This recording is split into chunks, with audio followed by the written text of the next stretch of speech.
First big one. First podcast, you know. This is the first episode, and within this first episode, you have two lovely hosts. There's me. My name is Nick, and this is my friend, co-worker. Yeah, I'm just gonna stop you right there because that was a kind of a long pause. You said friend with kind of a lot of contempt there. Co-worker. I mean, I guess we're still co-workers. Co-host. Co-host. Definitely co-host. Co-host. Maybe not for long. This is completely business oriented. Hold on. God, I can't wait for the inevitable fallout. Just barring, just cut this out. Just to be clear, Sure. we are not Brett. Yeah, no, fuck you, dude. The second we start making money, the second we have merch, we literally had never have to associate outside of this podcast. Good. Good. Bring it back in, and just kind of like cut somewhere for that. In this first episode, we're gonna be talking just about something easy to digest. Because me and Jamil here, we are both pretty big Dragon Ball fans. Grew up on the show, and we could talk about Dragon Ball Super's manga, which is currently running, granola bars and all. We could also talk about the classic Dragon Ball, Dragon Ball Z, or even Dragon Ball Super. But we decided. What do we decide? What do we decide, Jamil? Well, we're gonna talk about Dragon Ball GT. Everyone's favorite. Yeah, everyone's favorite. From children fighting aliens to monkeys fighting aliens to monkeys fighting dragons, and a few robots thrown in there, and zombies. Don't forget the dancing. Yeah, no, the dancing. I love the dance number. Honestly, like when they release it on Broadway, like I wish I was old enough to go see that myself. Well, actually, you don't even need to see it on Broadway. Well, I mean, if you were, I don't know, born in Japan, I guess in the 90s and early 2000s, did you know they had live action shows? They had live action? Yeah, just like weird little stage plays. And the only one I've seen is of Dragon Ball GT for some reason. I've never heard of this. I didn't hear about it until I watched a fucking iceberg video on Dragon Ball. Fuck. Well, that's on the bucket list of videos to watch. But the first thing that I want to bring up about Dragon Ball GT, because me and Jamil here, we did our research. This is a professional workspace. Yeah, no, it totally wasn't just us watching clips of Dragon Ball GT. No, we went through the files, the archives. We went through the Wayback Machine. We talked to, not Akira Toriyama, but we talked to whoever made Dragon Ball GT, and they had a lot to say, and they said that personally they feel like Dragon Ball GT is a lot better than people give it credit for. Because personally, my favorite part of Dragon Ball GT, this is him talking, is the Lord Lud arc. Ah, yes, Lud. Everyone's favorite. Just going off of what that guy said, that totally real person that exists. That we talked to, personally. I'm gonna have to be honest. I think I 100% agree with what he said. Well, actually, I gotta retract that. Minus the Lord Lud part. I think Dragon Ball GT was legitimately not as bad as people say. Yeah, no, it's not. And I can only imagine where that stigma comes from. Yeah, I can only imagine. Fuck. Sorry, I was just thinking about content we've watched. Yeah. But, barring YouTubers and their dumb opinions, Let's give you our right opinions, because our opinions are right here. Follow them, and yeah, simple as that. Follow them.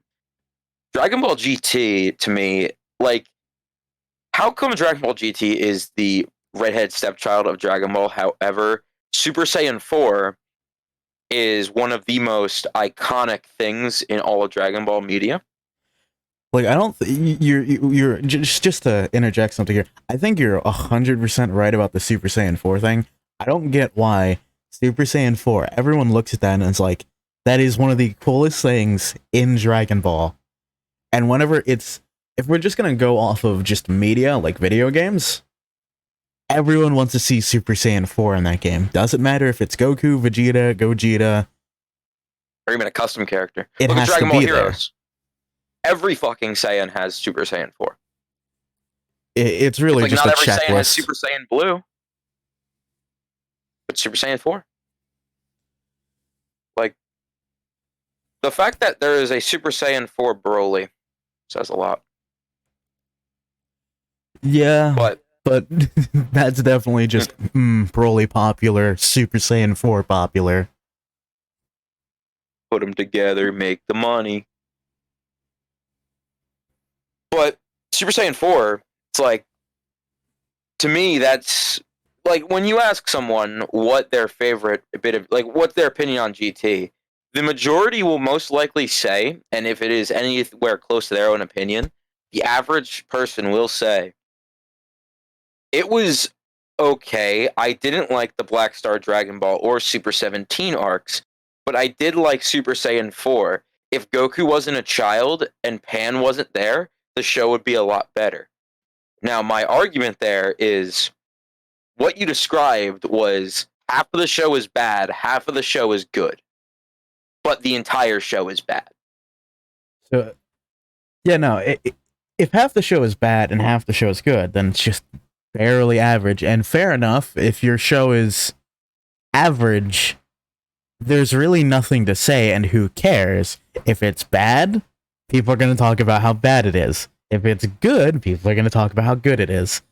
With just talking about what people generally like about GT, as you said, they'll bring up Super Saiyan 4. I think some people will bring up the entirety of Super Baby, because obviously Super Saiyan 4. That's your big moment there. Everyone likes that moment because Super Saiyan 4 is in it. But Like, the rest of the show, I feel like people just kind of ignored the rest of it. yeah. It's like the people who, like, when they watch it, like, or at least when they remember watching it, they remember Goku going Super Saiyan 4 and fighting Baby. They remember Pan for some reason being the most annoying character in the show, which we'll get to. Yeah, and they just kind of skip everything, go right to Goku versus Super 17, but they don't even remember the fight. They just remember not liking Super 17 for some reason. Totally not because of YouTuber opinions. And then they get to Super Saiyan 4 Gogeta versus Omega Shenron, and that's where they forget everything else. Actually, we'll talk about Pan now, because I don't think there's too much to say on that. It's just, from everything we've seen and just remembering what Pan was like, and I mean, it could just be, as Dragon Ball fans, we have a tolerance for bullshit. Because, I mean, let's be real, it's Dragon Ball. There are things that irk Dragon Ball fans. And Don't fuck with Dragon Ball fans. We assault minorities. You mean Naruto fans? Yeah, they're a minority.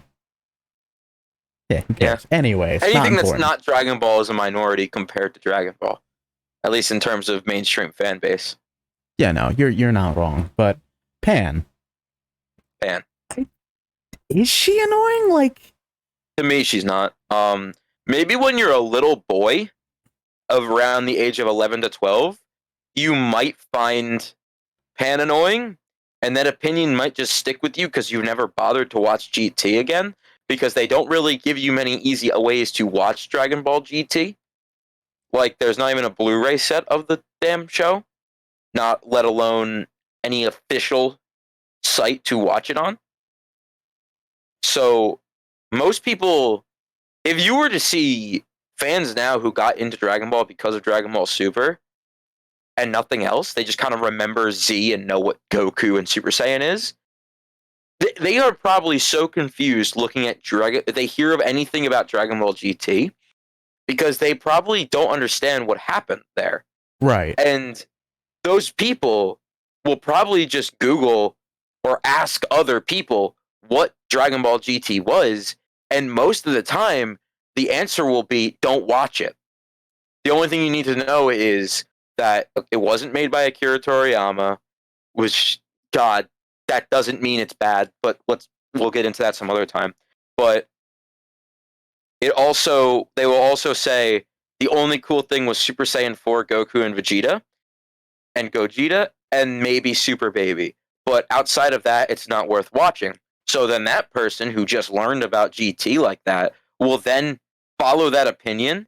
Maybe as they grow as a Dragon Ball fan, if they decide to get into it more, they will watch clips. They will play the games where Super Saiyan 4 is heavily shown, like fucking Dokkan. Super Saiyan 4 is one of the biggest selling things, and in Japan, Super Saiyan 4 isn't even that popular. But it's because everywhere else, it's one of the most popular things out there. It sells more than Blue, in my opinion. And if they were making multiple Super Saiyan 4 figures and statues instead of the Blue form, like at the same rate as the Blue form, 4 would sell more.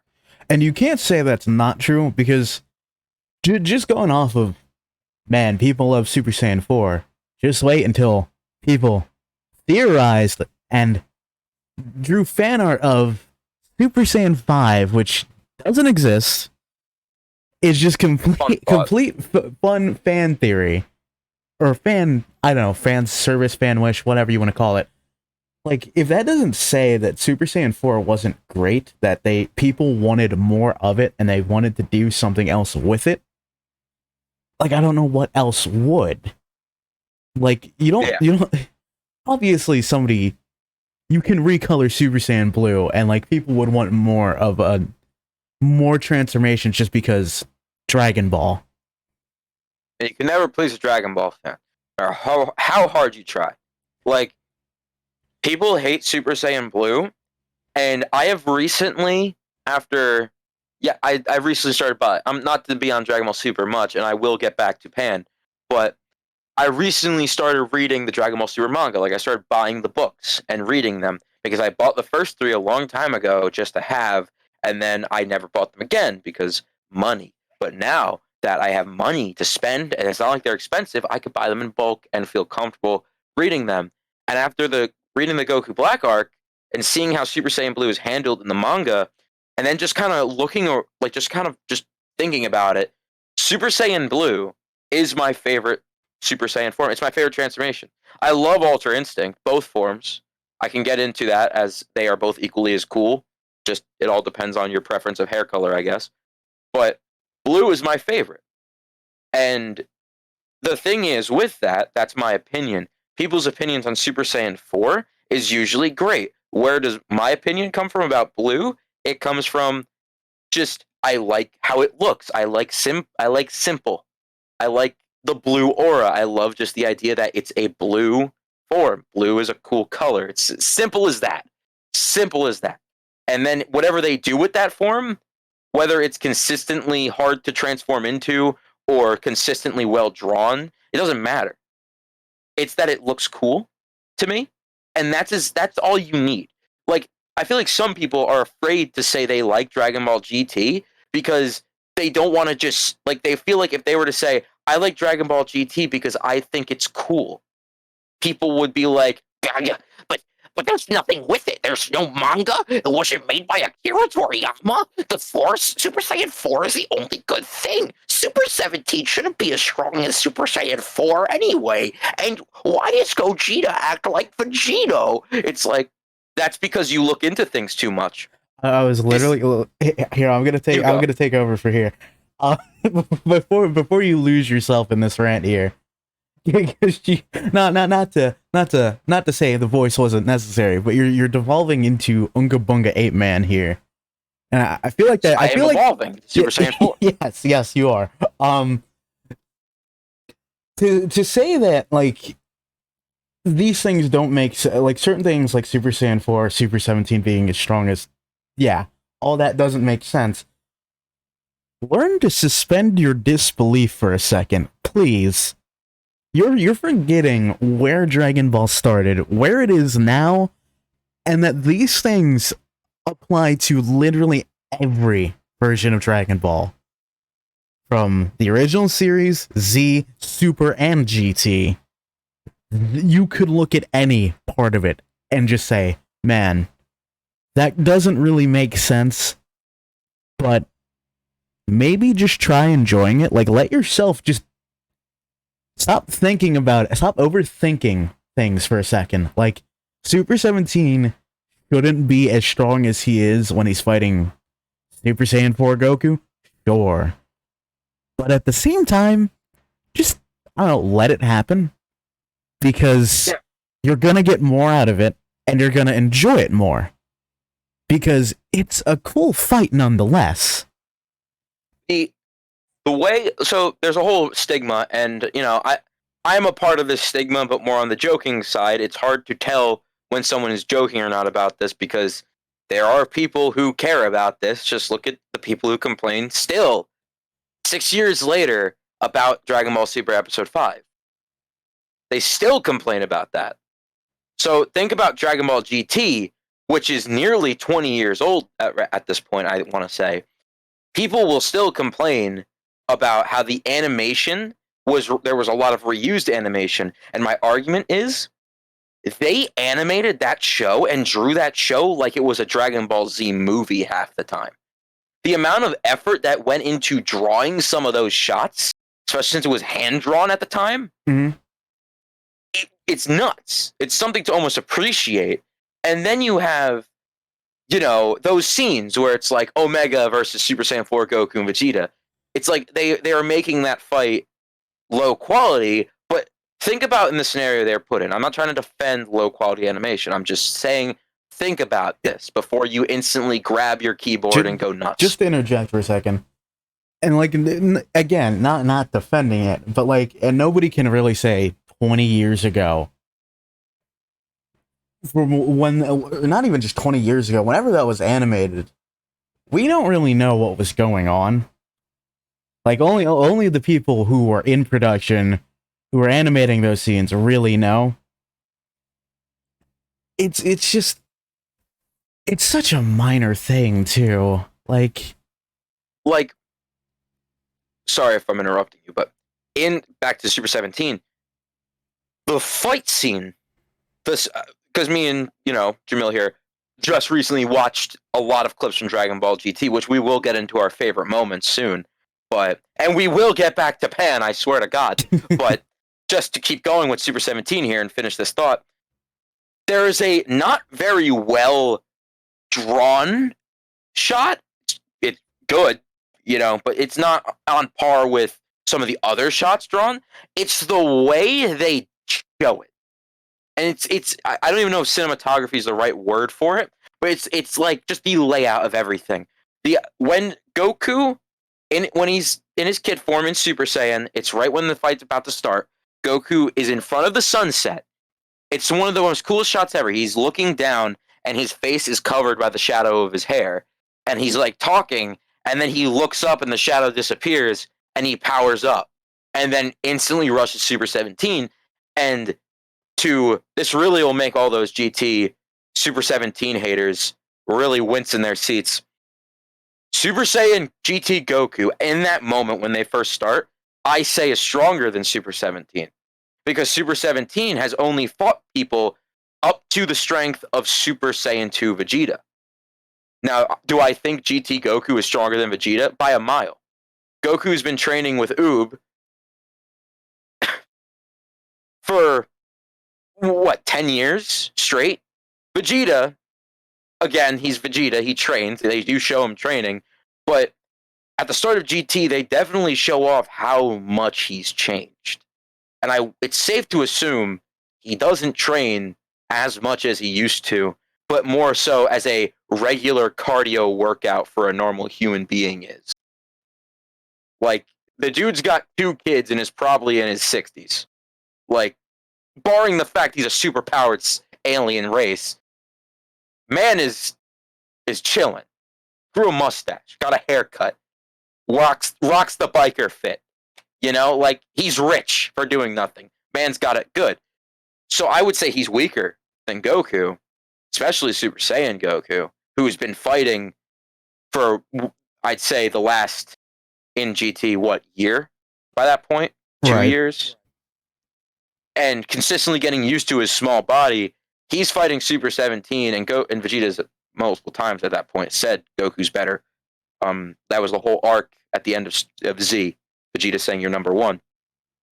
It's when Goku shoots a shit ton of energy blasts into Super 17's absorption technique when 17 starts picking up the pace to the point where Goku fucks up. And yes, this fight is all relying on Goku being an idiot and shooting ki blasts. Not a bad thing. It's called storytelling.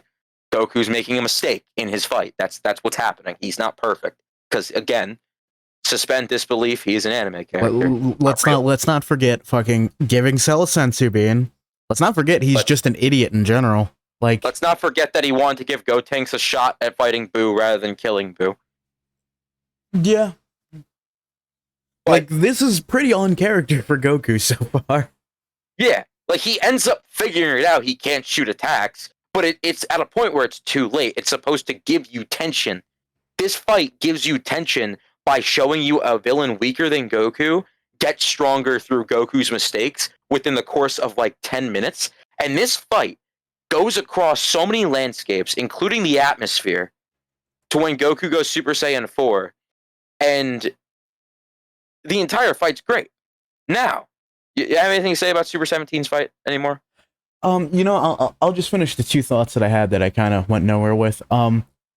Just going back to the animation first, not necessarily the Super 17 fight, but that one shot where I think it was Super Saiyan 4 Goku firing a Kamehameha at Baby that we saw.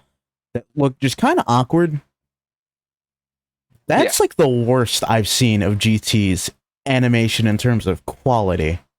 Yeah. Everything else is just, they have a habit of reusing scenes over and over, and it's like, that I can get over. Yeah.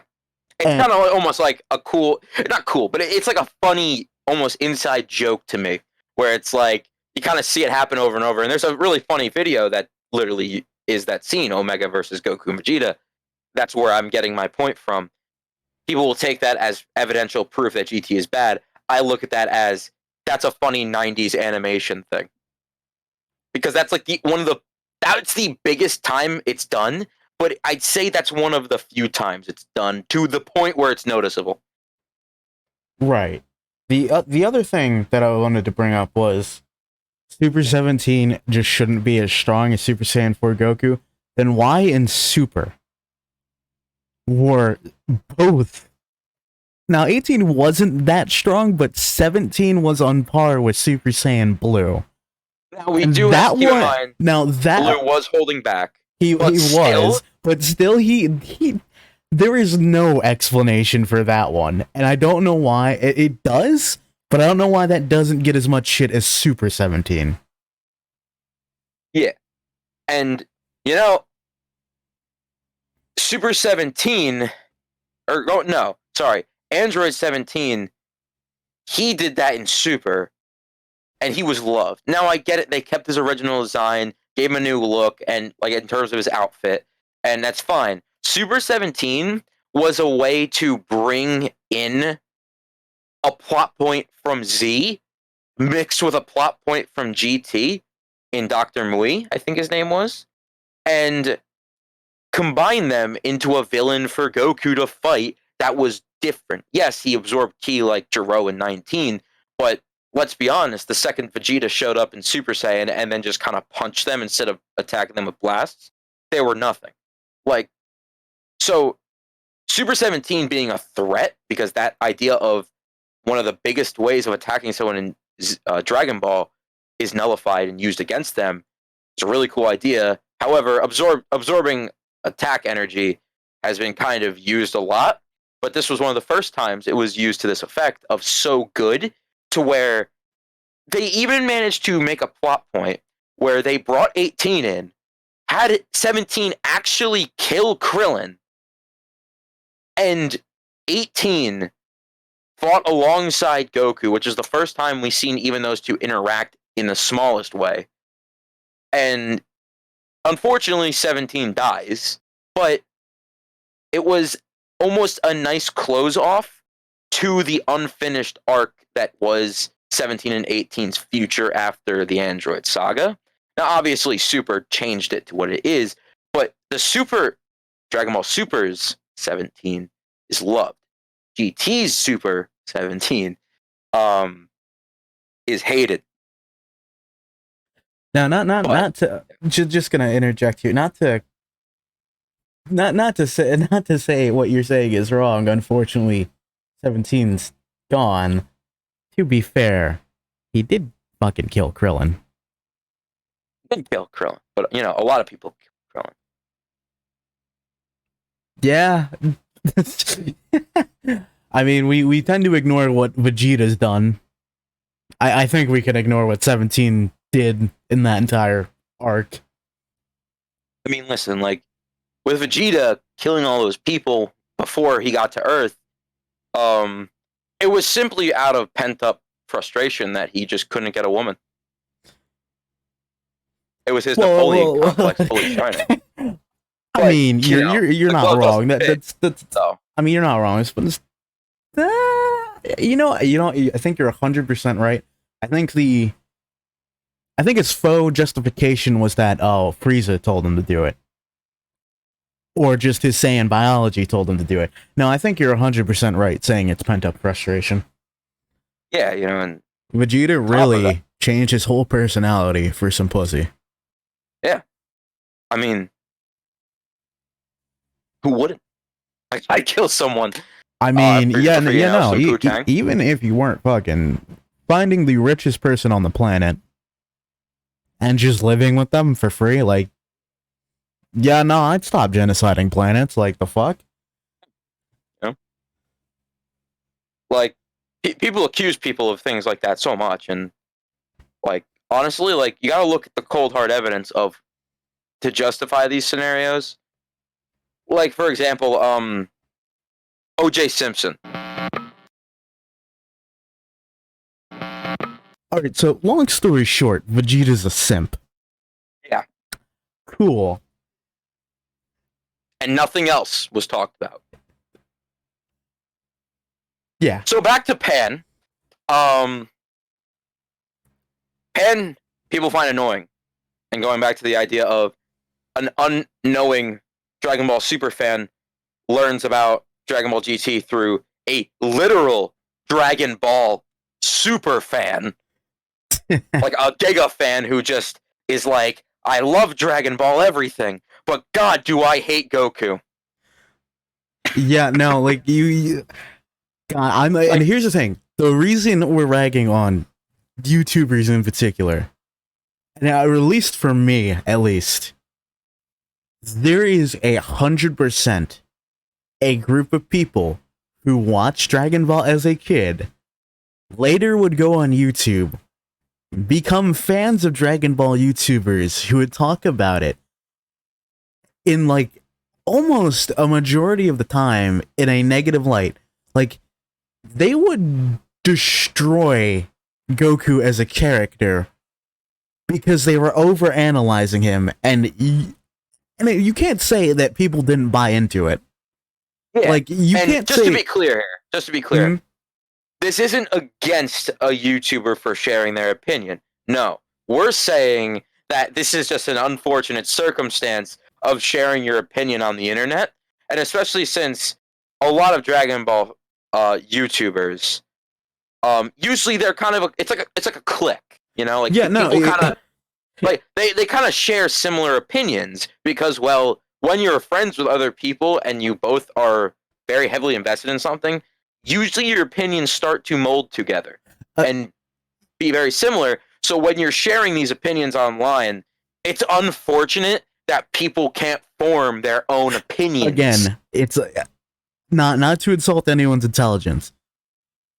Once you join a following with similar opinions similar opinions that you have, you start to become a hive mind. And the second anyone offers an opinion that's different, like the good hive mind that you are, that person is immediately shunned. And yes, just so there isn't any fucking drama for whatever reason, we're not gonna name names, but let's just say, I think everyone has seen it at least once. Yeah. You might if you were a Dragon Ball fan on YouTube and you watch Dragon Ball content creators, you have seen it somewhere. And like there are the overanalyzers who look at things like there's people who look at the writing standpoint of it and actually like as they look at more of like the storyboard artist. Like I'm just gonna say it. Totally Not Mark is one of my favorite Dragon Ball YouTubers. Not even Dragon Ball, just anime YouTubers at this point. Because he studies like actual writing techniques for this kind of stuff. He aspires to be a writer, and seeing him dissect this stuff and like making videos on characters like Goku and Zamasu and like all these characters, it's really cool. And it basically is almost a weird response to the people who don't actually have their own opinion and go off of just no evidence as to why they hate something. Because these people who will say they hate something for the sake of other people's opinions are the same people who say you shouldn't like something just because you think it looks cool. It's like those are the same people. But then there's the overanalyzers who look at Goku saying a one-off joke line that, oh yeah, I don't eat, like in the manga he goes, oh, I don't eat, like look at me, I turned out, he's saying this in relation to Vegeta saying he needs to be there for the birth of Bola before the Tournament of Power. He says, look at me, I don't even know when Goten and Gohan were born. And Vegeta says, you really are a bad father. And Goku's like, huh? Now, the thing with that is, that is one of those things where it's like, that's kind of what the fuck, Goku. But it's a joke. It's supposed to be played up that he's not a family person in terms of he doesn't look at the minute things like that a normal person would. Like, where it's like, of course I know his birthday. No, he doesn't look at it like that. He looks at his kids as his kids, and he's like, yes, Goten, Gohan, you are my children, like, and I will protect you and love you for the end of the earth. And Chi-Chi, you are my wife. But the thing is, he is a redneck who has no education, grew up in the mountains with only a grandfather. His father figure died at the age of 10, was trained by an alien who claimed to be God, fought multiple aliens, told he's not even human, and now is basically God. This character is not a normal character. He's not a normal person. He is Goku. There's not much else to say. He is a anime protag. At the end of the day, Goku, with the whole Goku's a bad father fight, which I'm on the side of, he's not a bad father. The story showed Gohan forming a relationship with one of his father's friends. In terms of Goku was dead, Gohan can see good in people, saw good in the main villain of the last show, and brought Piccolo to the good side, like the good runner-up protagonist he is. Am I making sense? No, you're making 100% sense, and I wanted to interject multiple times because I feel like we are on the same wavelength here. My whole thing is with overanalysis. There is nothing wrong with that. I will say that right now. I don't have a problem with overanalysis. If you want to go in depth with these characters and pick and prod at all of their flaws, that's fine. But there's a difference between bad writing and a character flaw. Especially if the flaw involves a character who isn't human. Now, Goku, obviously, is as close to human as you can get without being human. And I'm not saying that necessarily excuses some of his flaws, but like him being kind of weird about his family makes perfect sense when you think about other Saiyans. Yeah. Like, he definitely does more than most. And, like, I don't think it makes him a bad or absentee father when he was dead for 7 years. Now, he did that by choice. Because he thought it was the right choice. Yes, but because he thought it was the right move. There is nothing wrong with that. And it was. Theoretically, it was, because the next villain wasn't after him. Boo didn't show up because of Goku. So it was still a thing. It just proved him wrong that every threat is because of him. So he still can be there. And it's almost better if he is there. And since he was able to get away with ending the Boo saga alive and just being able to live, what's wrong with that? I like the conflict in the Boo saga that Goku couldn't just be there. Right. But that, and the only real argument against that 7-year gap that he was gone, where he was the direct cause of a villain being there, was Broly, but that's a movie. Yeah. And that's debatable canonicity. And because of Super, that's definitely not canon anymore. Oh, yeah. So, now, after all of that, fucking Windows, we will finally return to Pan once more. To finish my thought on Pan, I like Pan as a character. This is coming from someone, keep in mind, whose favorite characters on a top 5 list is Goku is number 1, Raditz is number 2, Turles is number 3, 4 is Videl, and 5 is Vegeta. And you might say, that's a really strange list. And I have all reasons for every character. Well, hold on. You might say that's a strange list, but then you're forgetting my tier list, which is just Bojack, and Bojack.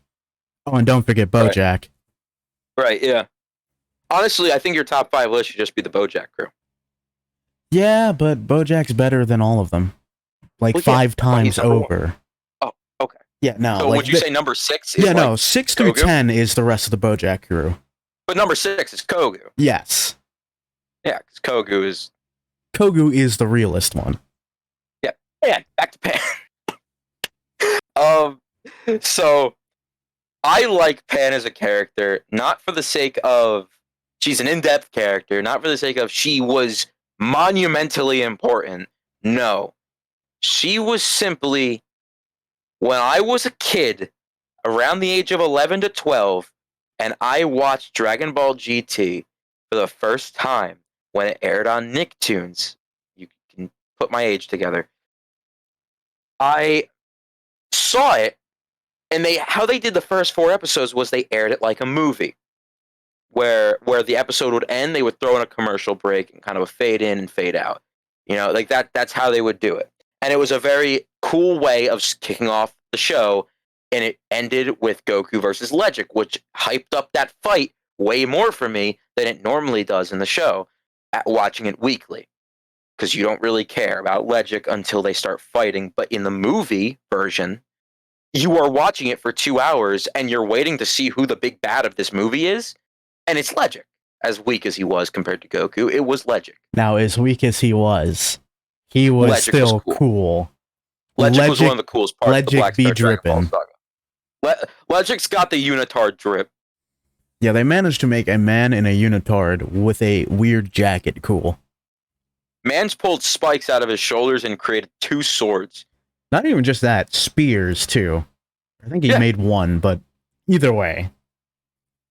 He was doing fine until Goku turned Super Saiyan, which is an achievement all in itself, because apparently, going off of what I've heard countless of times on the internet, base form Goku as an adult is as strong as Super Saiyan 3 Goku from Z. Don't know how much I agree with that opinion, but the fact that base form Kid Goku and Legic were kind of even shows that Legic is probably stronger than Cell. Yes, wince in your chair. Now, hold on there. Don't forget that now, because Goku's a kid, he probably doesn't have access to all of his power. Yeah, but how much power could he have lost? I mean, again, he can still transform into Super Saiyan 4. Now, you might just say it's a multiplier, but at the same time, Dragon Ball is really confusing and inconsistent. I don't care. Yeah. That, like, at a certain point, you just gotta give up. And being 12 years old and seeing Pan as a character, I thought to myself, oh, that's Gohan's daughter. She has a really cool, that's Pan from the end of Z. She's kind of grown up now. And on top of that, her design looks really cool. I think she looks cool. I think she acts like how Videl did in the Majin Buu saga, but with a little more childish cheerfulness that Gohan had.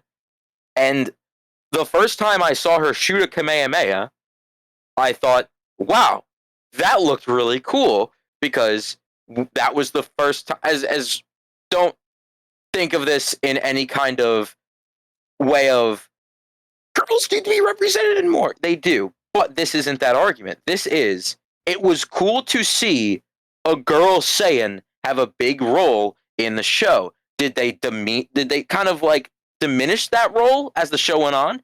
Yes, but they didn't take her out of the spotlight. She was Goku's sidekick the entire show, which, if you're gonna have a sidekick, I would rather her than almost anyone in GT, anyone in Dragon Ball. I think the duo of Pan and Goku is really cool, and it's a really cool dynamic. And I will say this, for anyone who was in their heads was saying, but what about GT Trunks? I'm gonna be real, GT Trunks, he's there, I guess. Like, GT Trunks, to me, I like his design, and one of my favorite moments from the Black Star Dragon Ball saga was when they fought Baby for the first time, and Trunks transforms into Super Saiyan, trying to eject Baby out of him. I think seeing Trunks as a grown-up is just kind of something I bet a lot of people wanted to see after Kid Trunks replaced Future Trunks from Android Saga to Buu Saga. And once we got Kid Trunks as an adult in GT, and he literally was just Future Trunks, I mean, obviously he would be, barring the, personality from a post-apocalyptic world where all of his friends and soon-to-be mother die. Soon-to-be dead mother.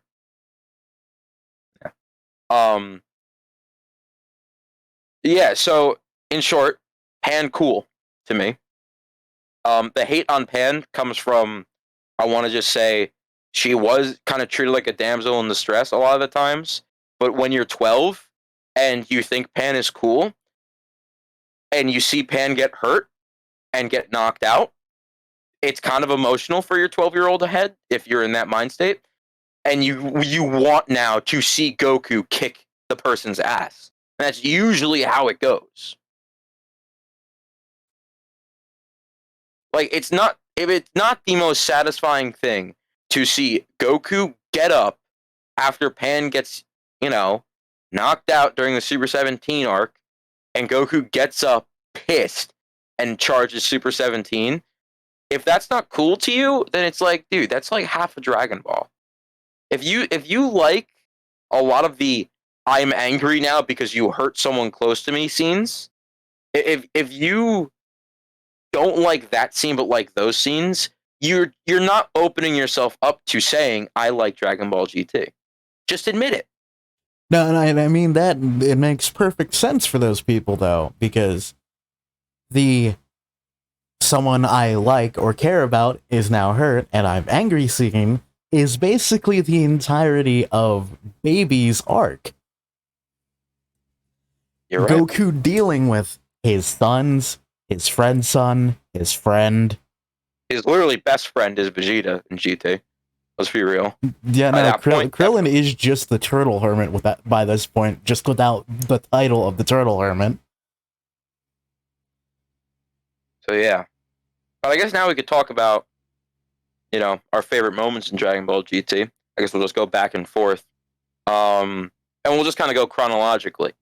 So, well, hold on, but we can start with the one we both agree on. The entirety of Goten's existence in that show. Right. Okay, so Now, at the beginning of GT, at the first episode, when you get to see all the characters and how they are and who they are, what they look like in GT, you learn a few things. Goku's now a kid. Chi-Chi and Bulma look really old now. Videl has become the cool mom. Pan is a main character and seems to be important. Trunks is a G. And Goten is the biggest, if not the baddest Chad in all of Dragon Ball. He takes what Yamcha was trying to do and succeeds in doing it. Like, every scene that Goten was in was just him being a Giga Chad. Like, when, in the first episode, they kind of play it up that Goten is a loser.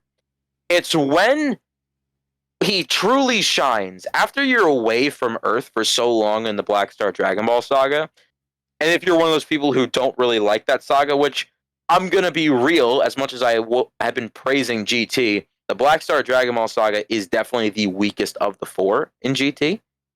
I wouldn't say it's god-awful, but some of those episodes, if you're not going into it with this is an episodic Dragon Ball, as in the first one when Goku's actually a kid-esque episodic storytelling, where it's more goofy than action, if you don't like those, I could totally see why you hate them.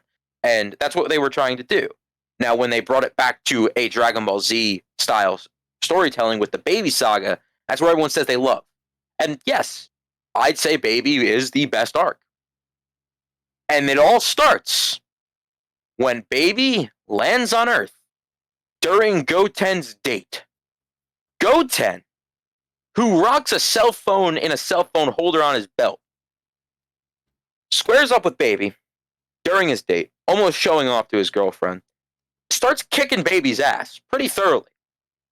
Kind of funny. And there's this scene where his girlfriend calls him while he's up in the air fighting Baby. And he starts talking to his girl. Baby gets pissed and flies at Goten. When Goten realizes, he throws the phone up, kind of fights Baby off a bit, knocks him away, and then when the phone is falling, puts his hand behind his back and catches it and picks the phone up and just keeps talking. And just says, I gotta call you back. I gotta deal with this. Like, if that's not some of the most Chad energy, some of the most suave fighting in Dragon Ball, and it was Goten, the character who objectively, is that the right word? Probably. Who cares? Who cares? The character in Z who was definitely kind of just more of a catalyst for Gotenks. Like, kind of get that feeling a lot after you look at the Buu Saga in a whole. That's like Kid Trunks and Goten were kind of just there for Gotenks. But then after that, now they are just a part of the story. It's like Goten had a glow up. And all I could say is, where is my Goten glow up in Dragon Ball Super? It's not there. You know why? Because they're too afraid of aging up Goten and Trunks because they don't know what to do with them. They don't know. What they did know in GT, that Goten got hoes. And by hoes, I mean broads. And by broads, I mean babes. And by babes, I mean girls. The only thing I have to add to that is don't forget the girl was sitting there watching the entire time, and then even when Goten loses, she obviously doesn't notice because I don't know, those human eyes ain't also, perfect. She was played off as kind of a dumb girl. Who cares? In the show, not important. Yeah. Not important. What matters is she was so enthralled with Goten that she didn't even notice the personality change, and just him flying off, well, as Baby by this point, flying off and ignoring her, she was still on him. She wanted that. Nothing was changing that, because Goten was dripping swagger and Chad energy. And as you said, it's not happening in Super. No. Where he go? why is Goten 15, but he still looks like he's 7? I don't think he's actually 15, but he's definitely older than he looks. Nothing wrong with that. He's got to be at least 12. Probably. Still acts like he's 7. He even has that little lisp that he has when he's 7. You know what? I'll just look this up right now. How old is Goten? Yeah. But while you're looking that up, I'm just going to discuss my favorite parts of the Black Star Dragon Ball Saga. My favorite parts, definitely Goku versus Legic. The entirety of the Tsunama episodes, because those were funny. They were stupid. I'll admit that. They weren't good, but they were funny. They even now they would make me laugh because of how dumb they are. The idea of the Black Star Dragon Balls and how Black Star Shenron looks is sick. I think the idea of Pilaf being the cause for the entire conflict of GT is a great way of doing things because it's a goofy way of doing it. It's a good way to acknowledge the roots of the series. Also, Goten is 13 during the universe survival arc. He's 13. Look how they massacred my boy. It's too late for Chad Goten to return. Too late. He even looks cool at the end of Z, but not as cool as he does in GT. It's just a shame whenever GT Goten is probably going to be put into any kind of media, it's usually as baby GT Goten, and not as talking as in he is a baby, as in talking he is controlled by a baby. Yeah. Just had to clarify there. Now, after, what I said about the Black Star Dragon Balls, when Baby comes... Okay, Rildo, while kind of a mess story, the idea that him as a villain was definitely formidable enough to cause tension for a pre-Super Saiyan 4 Goku. Right. Especially one who hadn't shown off Super Saiyan 3 yet. He hadn't used it yet at this point in GT. And I think the main conflict just came from Giru and Pan. That was more of the main conflict of the Rildo arc. Goku just fought the big guy. Actually, now that you mention Giru, if you want to talk about something to complain about, Giru is one of those things. Giru is an unnecessary character who gets annoying, and he's a character who didn't need much of a backstory, but they tried and made an entire arc revolved around him, and it's that's not necessary. They could have left it at there was a robot on that planet that ate the Dragon Radar and then just kind of formed a connection with Pan. And they made him annoying, but they tried making him a goofy sidekick to Pan, who was already the goofy sidekick to Goku. Right. Now, I think Giru didn't die, did he? I don't remember, but I haven't seen him in any scene after the Shadow Dragons arc. Shit. He did so much research, too. Yeah, totally. But I literally do not remember him in any scenes right before the Shadow Dragons. He technically died 3 times in Dragon Ball GT. The first 2 times he is repaired by Trunks, and the 3rd time he dies, he is revived by Shenron at the end of the series? They revived a fucking robot? Excuse me. I mean, why not? Yeah, I guess why not? But, it's... Giru is probably objectively the worst. There I go again, using that word. I don't even know if it's the right word. Sounds right. I might be saying it. I don't know. I feel like every YouTuber says the word objectively when talking about, or just talking in that I don't know, scenario. Yeah. Going back to favorite things, Jamil, what's your favorite parts about the Black Star Dragon Ball Saga? Well, actually, just going back to Goku versus Rildo, something you pointed out that I 100% agree with is that Goku looks great every time he goes Super Saiyan in GT. And it's not just the Black Star Dragon Balls, it's everywhere. He just looks excellent. There's by the Shenron saga, It's just Shadow Dragon Saga. Super Saiyan 4 is kind of just the go-to, but even in Super 17, it was still the new thing, and you were kind of just waiting for them to pull it out. But they made sure the weight wasn't uncomfortable. Like, they made sure that all of Goku's transformations, including the one to Super Saiyan 3 when he fights Baby, look sick. Also, even though they were kind of minor and did really almost nothing, the 4 robots that Goku immediately murders during that fight. Yes, with his Super Saiyan transformation. Just transforming. From just transforming.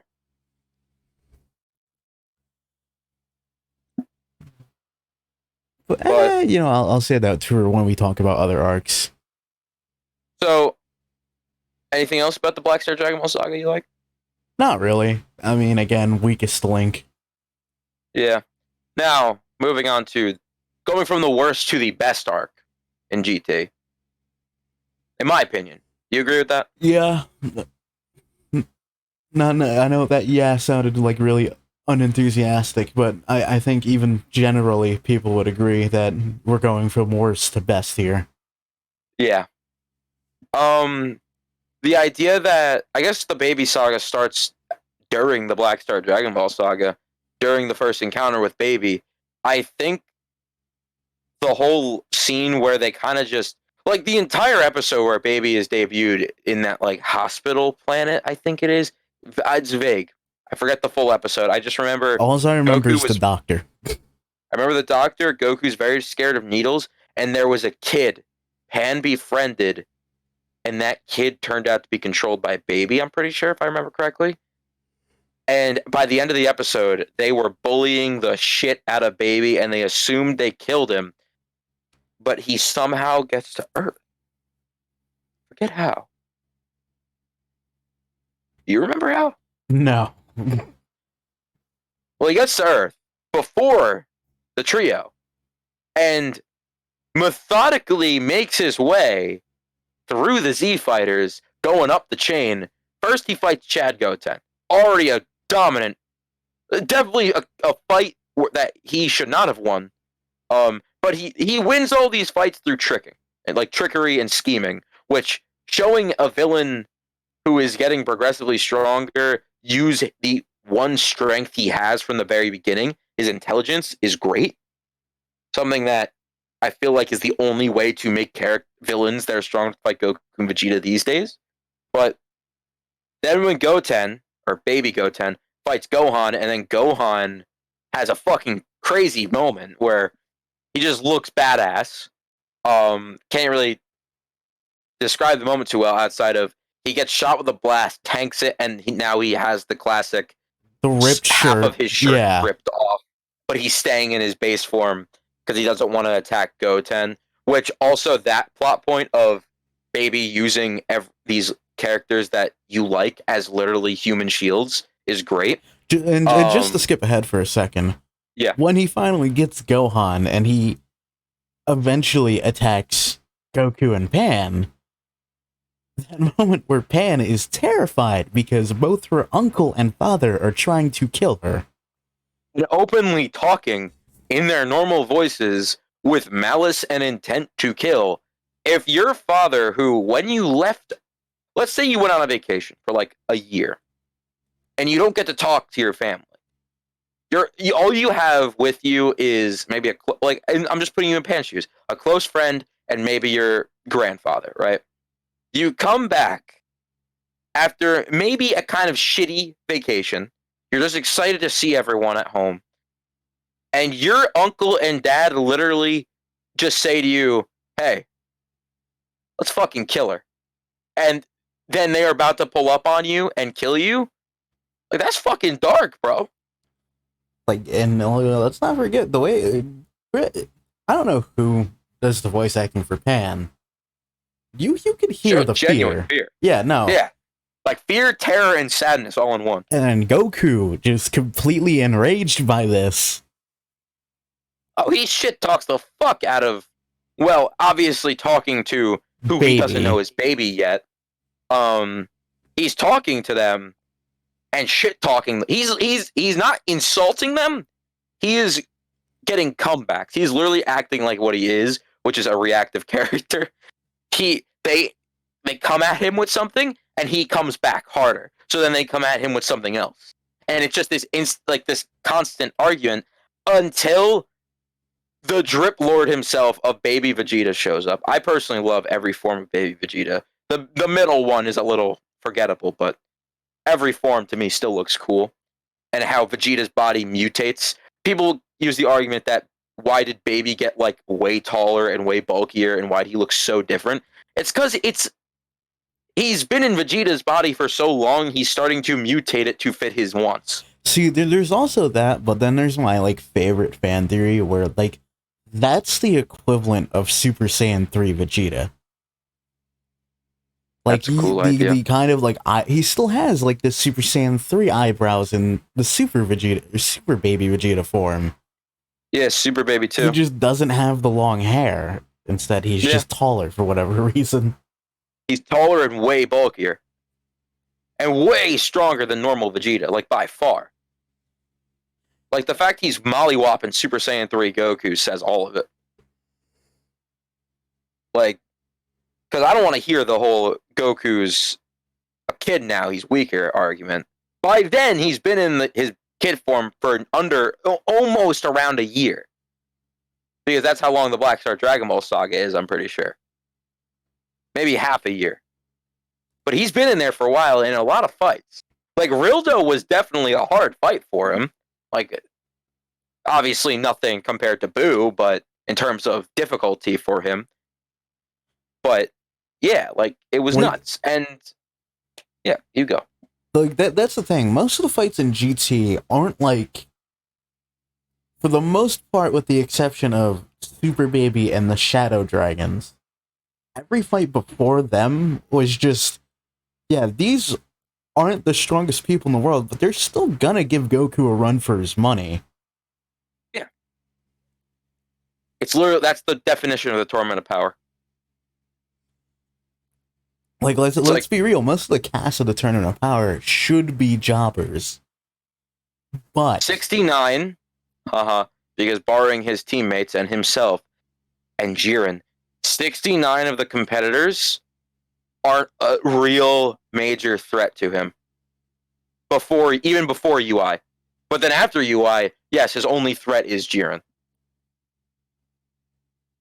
Yeah. So, like, looking at the Black Star Dragon Ball saga, he's put up against all these cool-looking villains, and, like, to have cool powers that are, like, weird and, like, throw Goku off, to then just see Goku fight his way out of it and actually win these scenarios, as obvious as it seems, again, you look at it as like a 12-year-old.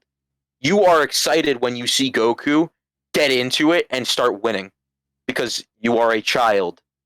To quote Cell from Budokai 1, you are a child. How could I be losing to a mere child? You are a child! Such a dumb line, but I love it. Yeah, it's great. But, yeah, no, and of course with the Baby arc, like, I think you just can't sing praises of the Baby arc enough in terms of the mystery at the beginning of it, the build-up of Baby's character, the plot of just controlling all of Earth, the idea that the only reason that Pan or Hercule aren't controlled is because of Majin Buu, because he's immune to that shit, and Goku was getting his tail plucked out just to get stronger by Elder Kai and Kabuto Kai and those two little fat-looking fuckers. I don't remember their names. I barely even knew they existed until we did our green and wear black clothing. That's really and it. They talk like this all the time. But but like, and just to build off what you're saying here, don't forget the introduction of Super Saiyan 4. Not even just that, but like everything about that arc was like had a cool moment, including Revenge Death Ball. Holy shit, is that attack so simple yet so cool? It's a big black energy sphere that rips shit apart at a slow rate. And man, if that's just not an evil spirit bomb and they did it so well, the point where I kind of like it more than the spirit bomb, that's something else. Literally, Revenge Death Ball, like, the name is cool. The name, whack. The look, whack. The fact that he can do it but bigger in Great Ape, whack. But and then Super Saiyan 4 Goku, literally talking about this, drops his guard fighting Super Baby 2 just to prove a point, and to quote him, "Baby's punches, they almost tickle like a tiny feather." That's how badass Goku was in Super Saiyan 4. Now, I get they're hyping him up because it's a new form. There's nothing wrong with that, though. That's the point. Of course they're going to hype up his strength. Look at UI Goku. He showed up. He was there for 2 minutes, blew up the fucking internet. yeah, basically. 2 minutes of screen time for the black hair UI Goku in episode 111. Pretty sure it was 111. Fought Jiren. Ultimate Battle played. Twitter shut down because of how nuts it was. No, Crunchyroll shut down. Twitter was having an aneurysm. But yeah, like, Super Saiyan 4, I can only imagine. Because I already knew about Super Saiyan 4 through video games and watching Dragon Ball stuff on YouTube, like AMVs and stuff. Didn't know the context. So when I got to see it, it was cool. I can only imagine when GT was first airing and seeing Super Saiyan 4 for the first time, I would love to see people's reactions. Yeah, no, like, I watched a video today. I don't remember what it was on specifically, but it brought up the fact that, like, that their, like, first reaction to Super Saiyan 4 was like, oh, that's kind of weird. Like, why does it look like that? And then later, like, looking at it again, I was like, yo, this is so fucking cool. Like, being really hyped about that. But, so, I guess, honestly, just go straight to the Shadow Dragons. Because we already kind of talked how good Super 17 was, yeah. Yeah, I think we can just kind of ignore Super 17 because, yeah, we did kind of hype it up near the beginning. Yeah. Dragon Fist was cool to see. That's what I have to say about Super 17 that I didn't say already. And also Final Shine Attack. That's where that move comes from. And only also, there. just the fact that Super 17 just looks awesome to me. Yes. Now, there are a lot of shots, but this is mainly all of GT with the dude characters. There are a lot of chin and a lot of forehead, just depending on the angle. Yeah. I mean, it's a lot of late Buu Saga, too, but it's a lot in GT. Almost the entire time it's in GT. But that's not a horrible thing. It's just sometimes it's a little bit overboard. But that's not a problem. Shadow Dragons. Now, I'm going to be honest. The idea is cool about the Shadow Dragons being overused. I feel like they definitely dropped the ball towards the beginning of the Shadow Dragon saga where... Deadass, until they get to Oceanus, none of the dragons are unique, in my opinion. Because all of them are just fodder to Super Saiyan 4 Goku. Now, the only reason I think Oceanus is cool, just because, well, design-wise, for like a split second there, it was a cool scenario. Mm-hmm. Then we're just going to cut all of that. I firmly believe that all of those Shadow Dragons should have been dealt with by certain characters from the cast, leaving Nova still to Goku. I think Maju, Gohan, Goten and Trunks, maybe even Vegeta, like I think all of them should have been helping in that scenario. But again, it was the Goku plus Pan show at that point. Oh, and Trunks may or may not have been there. Actually, I don't even think he was a part of the... I don't remember him being there. No, I don't think he was. He was outside of the main cast by then. It was just Pan and Goku. See, if you wanted proof that Trunks was a forgettable character, the show kind of forgot about him too.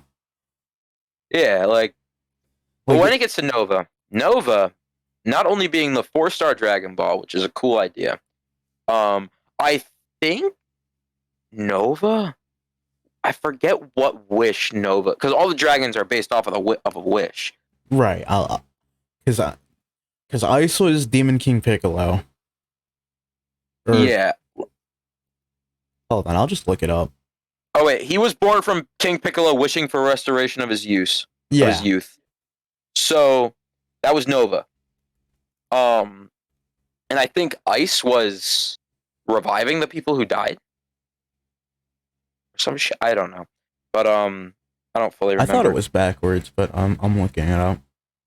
No, I just searched it up. Yeah, it's Nova who had the Demon King Piccolo youth restoration. But Nova Shenron, who starts out as just another dragon, really kind of proves his point of being a cool character. Ironically, because he's fire. Mm-hmm.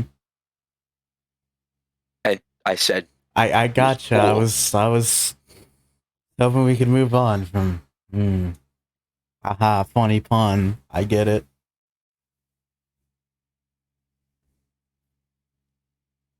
Fucking hate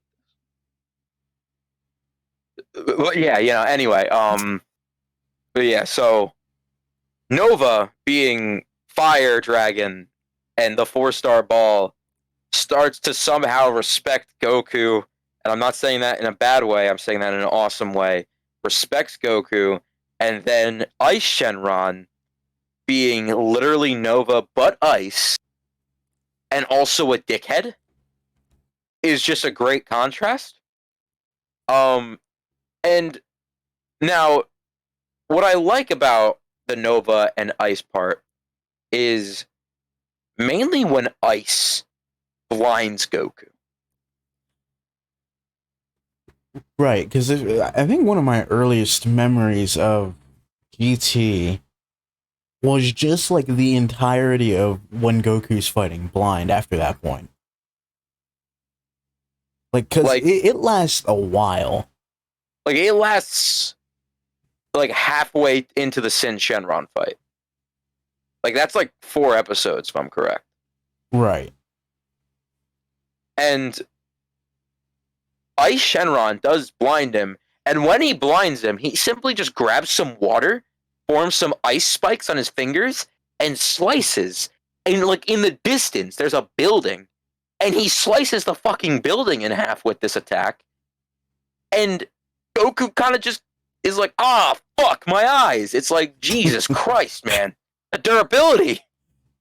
And then obviously he barely faced him. Puts a hole in fucking Ice Shenron.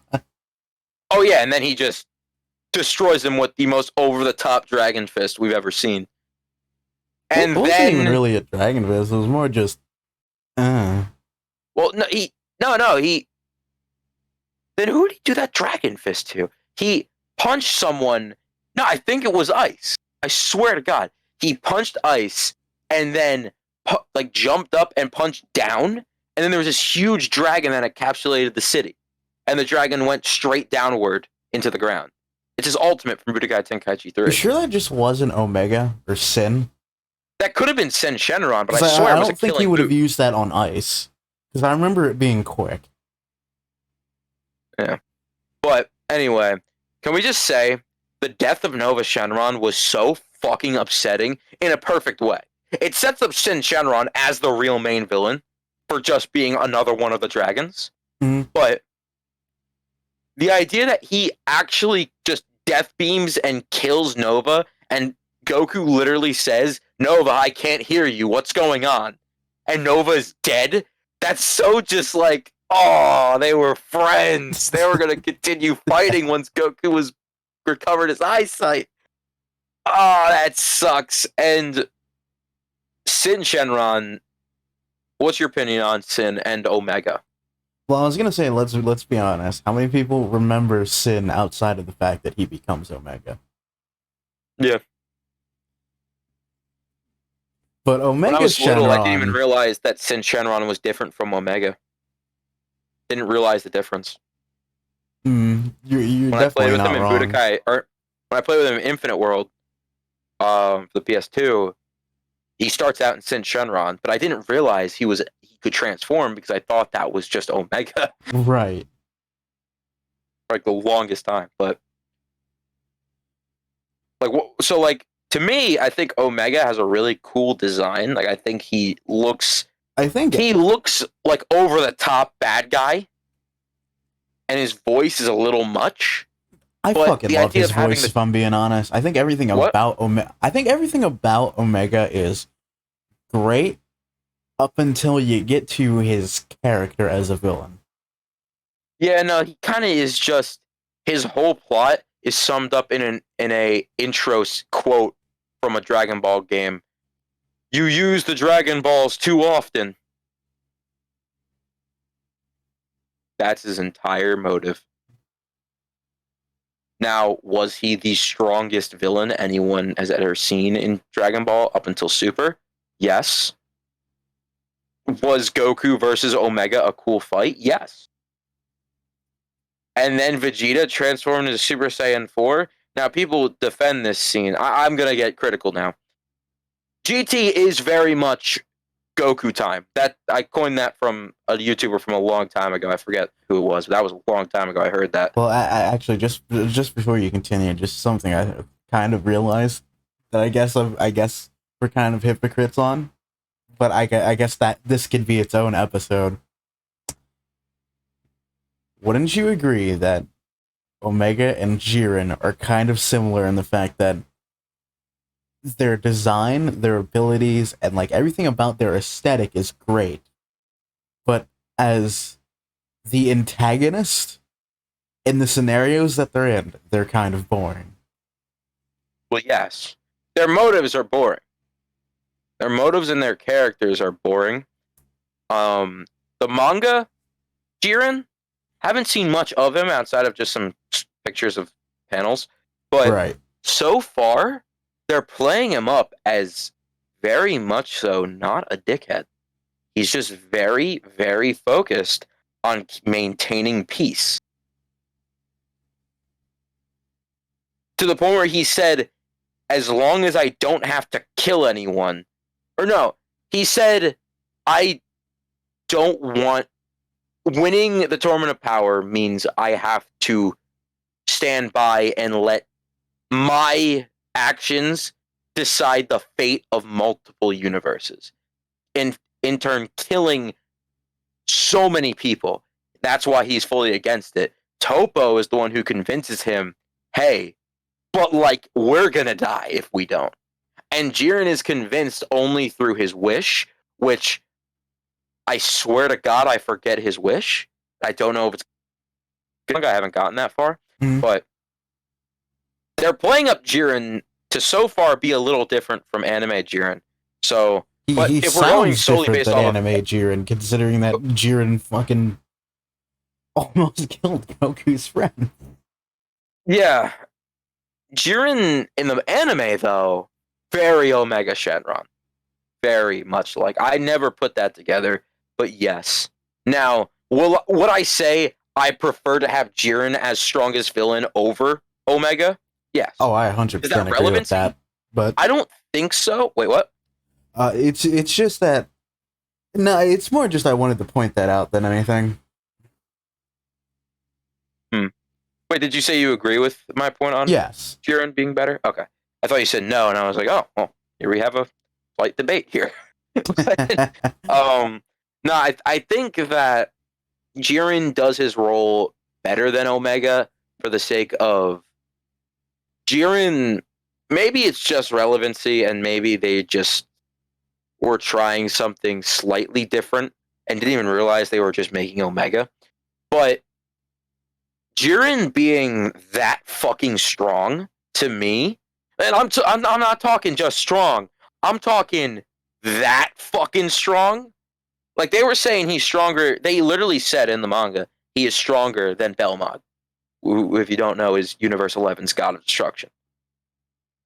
The Like he is clown the one for strongest those fighter. of us who aren't familiar with the specifics. Yeah.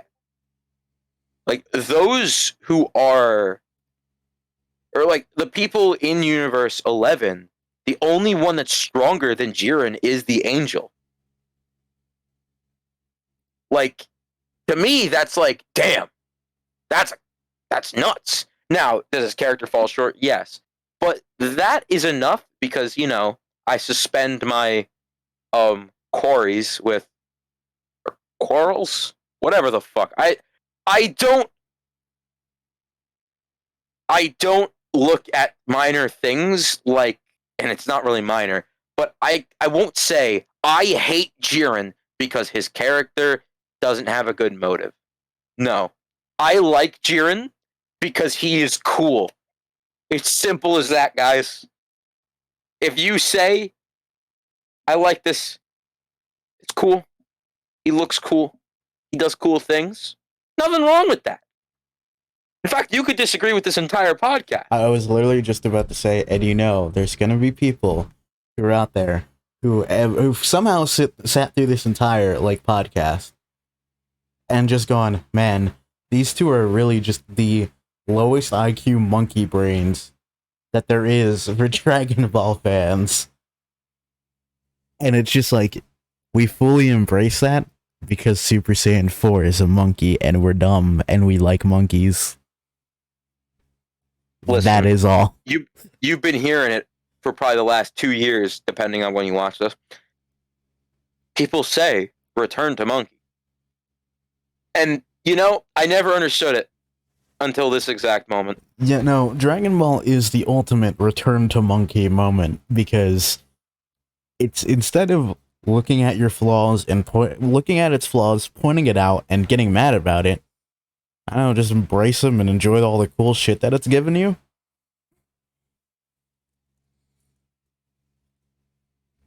Yes. If you sit there and one of those people where it's I don't like any of the Dragon Ball Z movies because their plots are really straightforward and dumb, I'm like, dude, listen, I don't like Z Broly because his character is so dumb to the point where they tried to make him have a backstory and the backstory they came up with is stupid. It would have been better if they did shit like Turles and Bojack. Bojack is space pirate. He's a badass. He's really strong and he wants Earth. That's his motives. Turles, he a space pirate. Yeah, you could have literally just said the same thing. I'm sorry, but it's kind of true. Wait, you said Turles is space pirate? Yes. I mean, let's be real here. Turles is Crusher Core. Is it Crusher Core? I'm pretty sure it's Crusher Core. Fuck, I forgot. It's the Crusher Core. He's literally he's got his goon squad. Now, I mean, he doesn't directly say he's a pirate, but he just goes around, plants a tree on random worlds to get stronger. Well, actually, that's the first one he did that on. But he is a conqueror, pretty much. Yeah, no, and I wouldn't be surprised if he's just looting shit. Bojack is a space pirate. I don't know, goes to Earth just because. Yeah, I forgot what his motivation was. The plot was that Earth is a beautiful planet, and he wants it. I think that's it. I swear to God, that was it. All I remember, it was the Kais who sealed him away, and his fucking goons. Yar. We really messed out when DFS decided to quit before they finished the BoJack movie. I'm so mad about that. One of my favorite Z movies outside of the Turles movie, due to nostalgic reasons, and I think Turles is cool, is Broly's Second Coming, because they take away Broly's dumb fucking backstory and just make him a monster to fight. And you know what? I understand Piccolo and Vegeta should have been there. I understand Goten and Trunks literally stated they could fuse into Gotenks, and I bet that would have been enough to beat Broly. I think the idea of Gohan being the main protag in that movie and fighting for 15 minutes straight until it ends with a big beam clash is just peak Dragon Ball Z. Yeah. That's a cool movie. Bio Broly can go suck one. That doesn't exist. There's only 11 Z movies. In fact, no, 12. There are 12. I thought it was 13. If we don't include Bio Broly. Because Wrath the Dragon's movie 13. But anyway, big final thing, Gogeta in Dragon Ball GT. He was the strongest character and stood standing as the longest reigning champion of Dragon Ball for almost 20 years until Beerus showed up. I mean, yeah, basically. Gogeta literally barely did jack shit in his fight, yet he has some of the coolest moves given to him simply because video games.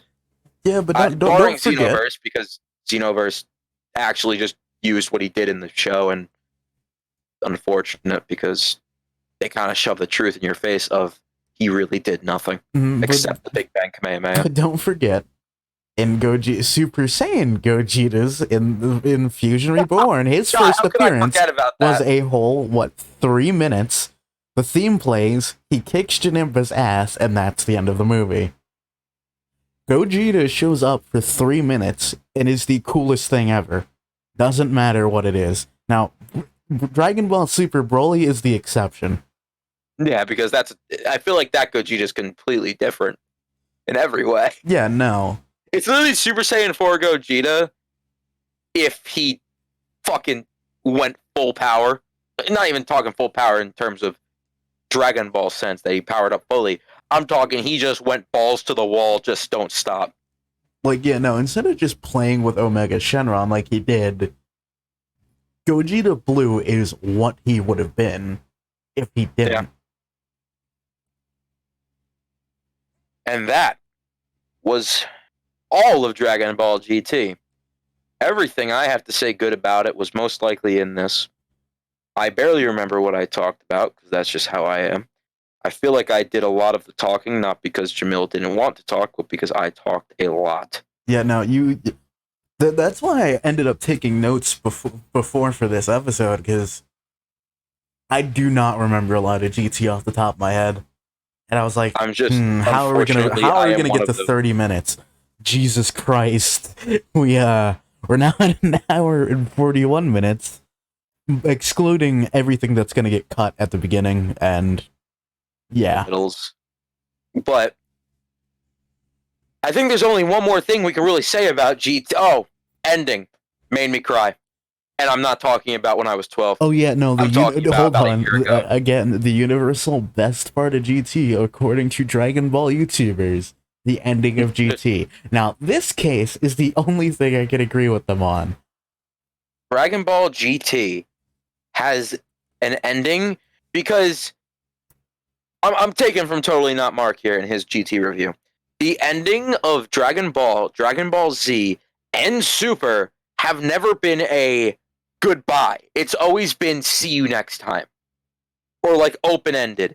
GT, when Goku literally says goodbye, see you around, and then it says the end, is completely enough for me as a 18-year-old to just be like, who at this point, I feel like nowadays, if you hit 18 years old and, I don't know, you're not rich, maybe if you are, you kind of just have more emotional moments, especially when it's like 5 a.m. and you're on a nostalgia train. Mm-hmm. Maybe if you're high. I sat there and I watched the ending just because I hadn't seen it in a while, and I genuinely teared up. I was like, fuck, bro, that was sad. See, but I think the main part of it is the fact that, yeah, they say goodbye, and like it's end. Closure. That's not something you get with a lot of shows. Like they'll say Dragon Ball. They'll say thanks for watching or see you next time in the case of Dragon Ball. They said goodbye. Like it's goodbye, show that I loved. That is probably not coming back. And then 13 years later, just crazy shit. When Battle Dragon Ball content. Here you go, movie. Oh no, Yo Son Goku and his friends return. That was the first. Yeah, don't forget that. And then they just completely retcon GT, and it's like, what? Yeah, no. When that happened, I was like, okay, I would have assumed, but man, that is somewhat unfortunate. Yeah, no, this is definitely going to be an episode in itself. I shouldn't promise that, but it definitely could be. Just Yo Son Goku and his friends, Battle of Gods, and Resurrection F. All the leaks coming out for those movies. Just like that entire 2013 to 2015 when I officially year, or 2 because years. I grew up watching Dragon Ball, but to me when I was growing up, it was just a cool cartoon I was watching. That I was really into. Right. But then around the time when Battle of Gods was first getting leaked, and like Battle of Z was getting like released, I dead ass, I think that's around the time I was like, I am a Dragon Ball fan. I am a part of this now. And God, did I take it a little too far? Here we are now. But yeah, we'll get into that eventually. But barring the ending and Gogeta and all of GT, the final thing I want to bring up, and we're going back to it here. I want to discuss with you, Jamil, till the end of this podcast, every cool moment that Majub had in Dragon Ball GT. You go first. Okay.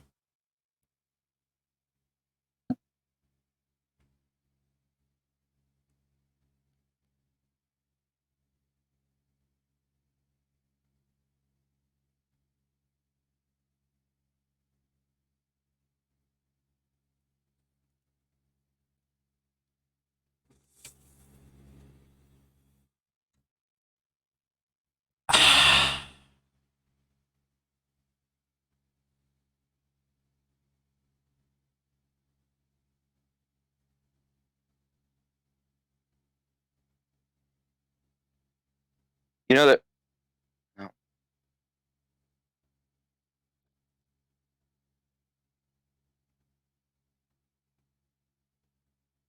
You know, I had something, but that was Z, not GT. Right.